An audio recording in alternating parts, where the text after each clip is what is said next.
40-50 టన్నులు ఏదైతే ఒక్కొక్క పడవ దాని వెయిట్, అటువంటి బరువైనటువంటి పడవలు అంత వేగంగా ఆ రోజునటువంటి వరద ప్రవాహంలో కొట్టుకొచ్చి మరి పర్టికులర్ గా ఏదైతే ప్రకాశం బ్యారేజీకి సంబంధించి 67, 69, 70 గేట్లను దాటి ఏదైతే కౌంటర్ వెయిట్ ని బలంగా ఢీకొనడంతో కౌంటర్ వెయిట్లు దెబ్బతినేటువంటి పరిస్థితి మీ అందరికీ తెలుసు.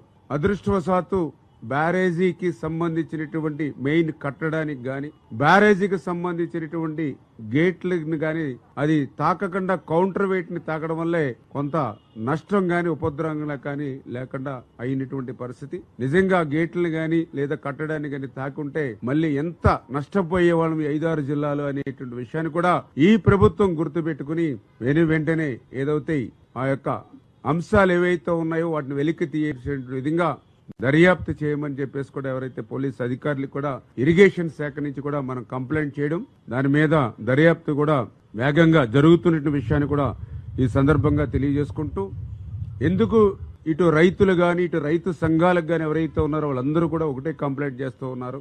ఇదంతా కూడా అనుమానాలకి తావిస్తూ ఉంది. ఎందుకంటే ఏదైతే ఇటు 40-50 టన్నుల బరువు కలిగినటువంటి ఏవైతే ఈ యొక్క బోట్స్ ఏవైతే ఉన్నాయో ఇవి జనరల్ గా నది ఒడ్డున లంగర్ వేసుకుని మరి జాగ్రత్తలు పెట్టుకుంటూ ఉంటారు. ఎందుకంటే బోటు ఖరీదు కూడా దగ్గర 40-50 లక్షలు ఉంటుంది. మరి అంతటి విలువైనటువంటి బోట్లని మరి ఏదైతే ఒక ప్లాస్టిక్ తాడుకు మాత్రమే కట్టినట్టుగా ఇప్పుడు విచారణలో వాళ్ళు చెప్తూ ఉన్నారు. అది కూడా 3 పడవలను కలిపి ఒకే తాడుకి మరి ప్లాస్టిక్ తాడుకి కట్టి ఉంచినట్టుగా మరి వాళ్ళు అక్కడ ఉన్నటువంటి దర్యాప్తు వారి ద్వారా తెలుస్తూ ఉంది.